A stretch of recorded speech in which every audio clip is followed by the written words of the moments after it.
Students, today we are doing chapter 22 of Unit 4 Web Application and Security. The chapter is Internet Security. What is Internet Security? In this chapter, you will learn about the various cyber threats that can harm you or your computer. Fine. And how precautionary measures you can take to keep your computer and the online data safe.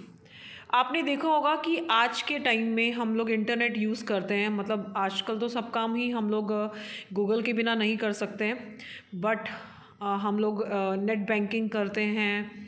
बहुत सारी money की transactions हैं जो हम लोग internet के through कर रहे हैं, और हम लोग सोशल नेटवर्किंग साइट्स यूज़ करते हैं। और कई बार हम देखते हैं कि हमारी वो जो आईडीज़ होती हैं, हमारे अकाउंट्स होते हैं, वो हैक हो जाते हैं।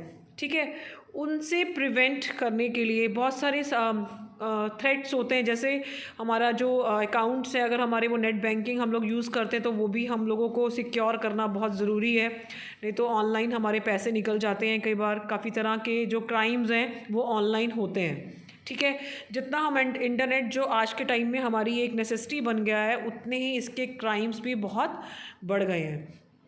उनसे कैसे हम लोग क्या प्रिकॉशंस ले सकते हैं, उनसे बाहर हम कैसे आ सकते हैं, उसको किस केयरफुली कैसे यूज़ करें कि हमारा जो ये प्रॉब्लम है वो सॉल्व हो जाए। अब आपके पास इसमें है साइबर थ्रेट्स। कितने टाइप्स के आपको बताए हुए हैं। Number 1 fishing, email spoofing and chat spoofing. अब ये जो फिशिंग है वो क्या है, ये जितनी भी टर्म्स हैं ये हैकिंग से रिलेटेड है।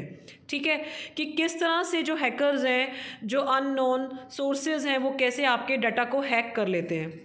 इसमें क्या होता है कि जैसे कोई भी आपकी फ़िशिंग जो होता है कि ये होता है उसके अंदर कि एक होता है वर्ड फ़िशिंग, जो FISHING होता है, वो फ़िशिंग होता है कि आप मछलियाँ कैसे पकड़ते हो। फाइन, सेम उसी वर्ड से F को हटा के P लगा हुआ है, उसमें भी यही है कि आपको कोई चारा डाल रहा है, आपको कोई ग्रीड कर रहा है, आपको कोई लालच दे रहा है, और आप उस लालच में आकर उसको अपनी जो भी स्पैम्स होती हैं, जो भी हमारे पास मैसेजेस होते हैं, उसको हम ओपन करते हैं और हम उसके जाल में फंस जाते हैं। फ़ाइन, इस तरह से हमारा जो हैकर्स हैं वो सक्सेसफुल हो जाते हैं हम लोगों को हैक करने में।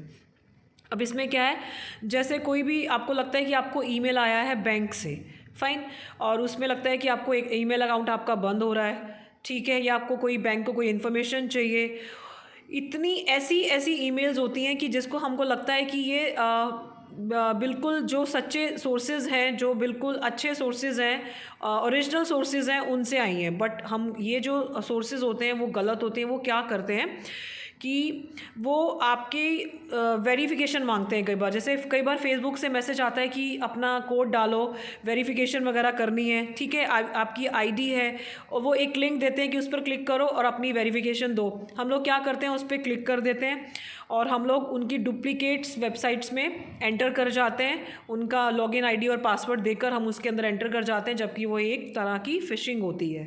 फाइन, अब ऐसे ही नेक्स्ट है ईमेल स्पूफिंग।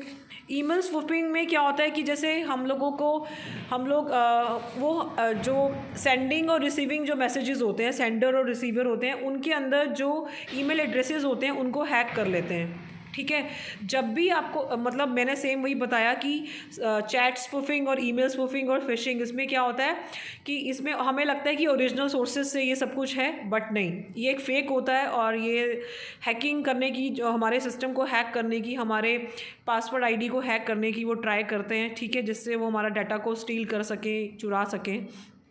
ठीक है, इसमें क्या करते हैं, वो एड्रेसेस को चेंज करके जब भी कोई ईमेल चेक करें, आपको लगता है कि ये ओरिजिनल सोर्सेज से है, बट उसको ज़रूर चेक करें कि उसके अंदर कोई ग्रामेटिकल एरर्स या फिर कोई बोलते हैं ना, जैसे उसमें कोई वो ना हो, स्पेलिंग ना मिस्टेक्स हो, क्योंकि जो गलत सोर्सेज से आती हैं, ठीक है, जो हैकिंग के पर्पस से होती हैं, उसके अंदर स्पेलिंग मिस्टेक्स और ग्रामेटिकल एरर्स होती हैं। और जो ओरिजिनल सोर्सेज से आती हैं वो आपको ओरिजिनल ही मिलती हैं, आपकी ईमेल्स।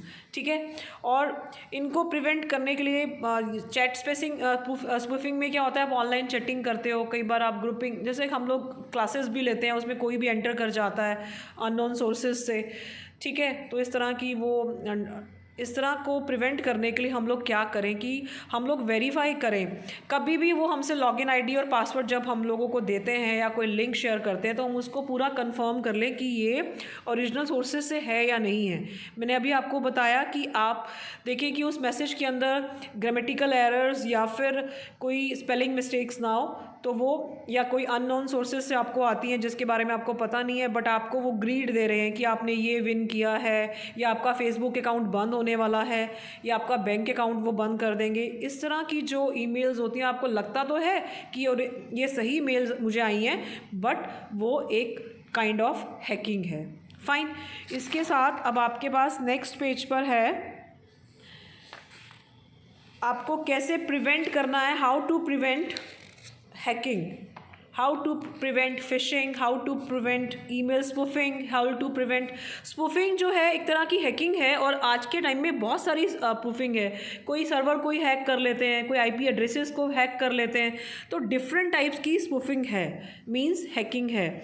इसमें क्या है कि आप इसको प्रिवेंट करने के लिए आपको ये है कि आप इंस्टॉल करें एंटीवायरस सॉफ्टवेयर, आप कोई फायरवॉल सिक्योरिटी लें, कोई भी do not open attachments from unknown sources, update all software regularly, do not use pirated software, backup your data regularly. Fine. And clear cookies in browsers. बहुत सारे आपको prevention के दिए हुए मेजर्स, आप उसको कोई भी आप कर सकते हो। ठीक है। उसके बाद इसमें बस इतना ही है। एंड हाउ अपने पासवर्ड्स को आप रेगुलरली चेंज करके भी आप अपना जो डाटा है वो सिक्योर, अपने अकाउंट सिक्योर कर सकते हो।